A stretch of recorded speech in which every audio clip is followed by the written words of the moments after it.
Just an amazing run for the Illini in 2024. Won 10 games, most wins since all the way back in 2001. And perhaps the best news, Bret Bielema returns 12 all-conference performers from last season. Among those returnees, quarterback Luke Altmyer, and maybe the most underrated linebacker in all of college football in Gabe Akis. Yes, you lose some key departures, most notably at the wide receiver position, where Pat Bryant had a terrific 2024. But this team certainly looking to build on what it accomplished in 2024. To the stage we take you once again to hear from our first coach here at 2025 Big Ten Football Media Days, as Bret Bielema is about to take the stage and address the media here in Las Vegas. Highlighted by preseason selections Luke Altmyer and Gabe Akis. Coach Bielema, welcome. We'll begin with your opening statement. Thank you, Sophic. Welcome, everybody. What a great time to be in Vegas. What a great time to be in college football. What an awesome time to be in the Big Ten Conference, and especially at the University of Illinois. Just very exciting time. Good to see a lot of familiar faces. One of the things is you go into your 17th year as a head coach, you developed a lot of relationships in every avenue of life, obviously with administrators, people within your school system, but a lot of you as well as media. I told my players I bring them in as we prep for these media days, and every year I tell them the story that in 1992 I was a representative at the University of Iowa. I was myself and another captain, a guy by the name of Mike Devlin, who's the offensive line coach for the Chargers, been in the NFL for a long time. We drove over the media days. I'm sure a lot of you used to remember. I used to be in Chicago, and literally the first guy that I met in the hotel lobby was Kirk Herbstreit. He was a starting quarterback at Ohio State. And I think about just that weekend and the people that I met, and the people now that have been a part of my life since that weekend to where we are today. You know, I brought three great players with us: Luke Altmyer, our quarterback, J.C. Davis, our left tackle, and Xavier Scott, a corner. Those three guys all have unique journeys where they get to where they are today. But I wanted to share with them, hey, the opportunity you're going to get here today at Big Ten Media Day is something you've earned. It's very rare, very special. Only 3 players of every school get to do the same thing. They don't bring just guys on the team. They bring their best players that represent the University of Illinois in the best way. And super excited for you to get to know them. Kind of a unique story, kind of the way college football is today. You just asked a question about the conference-wide pay system. I think about 1992, my first question, I walked into the meeting room and Hayden Fry said, hey, don't worry, nobody ever asked the players any questions. Guess who got the first question? Me.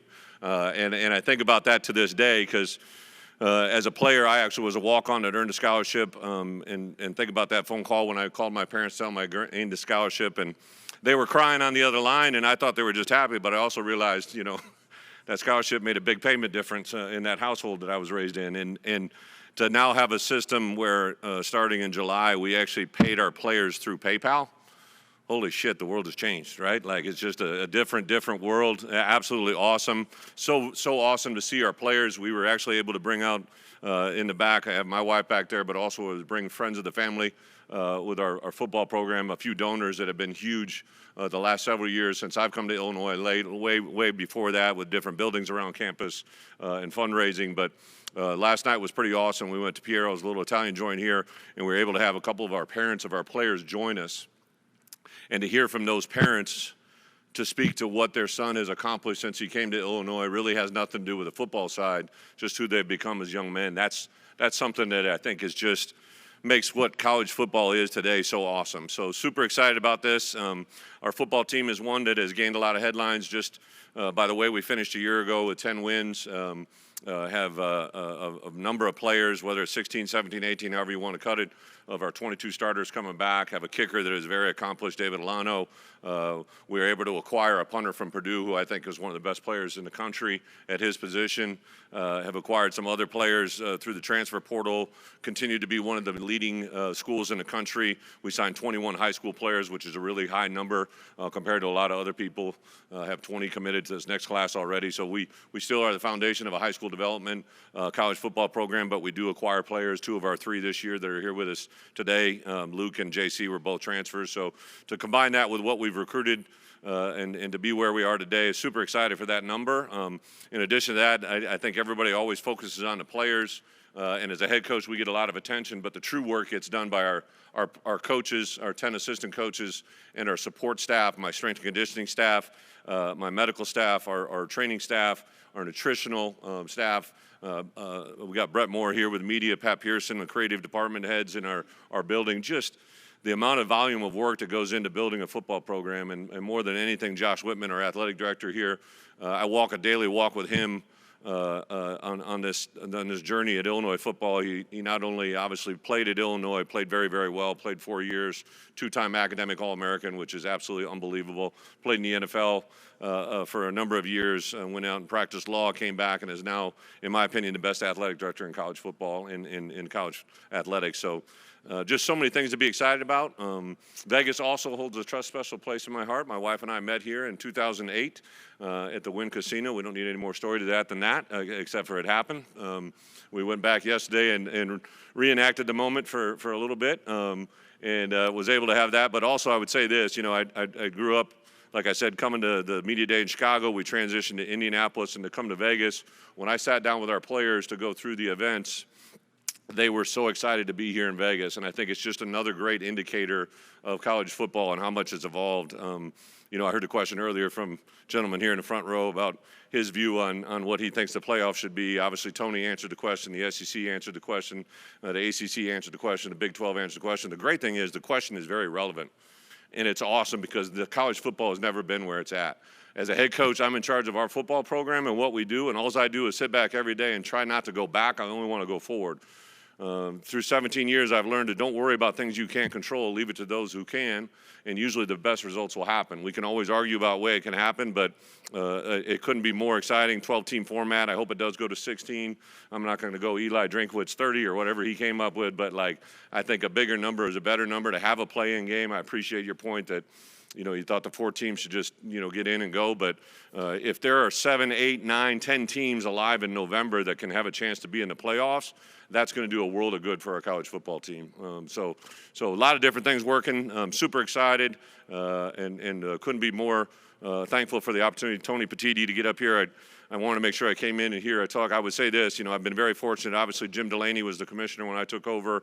I went down, and Mike Slive was the commissioner in the SEC, transitioned to Greg. I was actually the head coach at Arkansas, and I reached out to Greg and other people involved and said, hey, what can we do as coaches in the SEC to make sure Greg gets a job? Because I'd been around him for a couple years and thought he was extremely bright, intelligent, and loved the SEC, and that's exactly what he's done. And now to join the league with Tony, and I would tell you this, and every year that I've been a head coach, he keeps us more informed as coaches of any other commissioner I've ever been involved with. We have personal contact with him on a monthly, sometimes twice a month basis, has meetings with us several times throughout the course of the year where it's not him and his staff, it's him running the meeting with us individually, and it's just the connection with him. I think a lot of these other conferences, one of the things that happens is the coaches don't find out something until it's brought to their attention at an event, and then they have a quick reaction. They haven't thought it through. So I give Tony and his staff just an unbelievable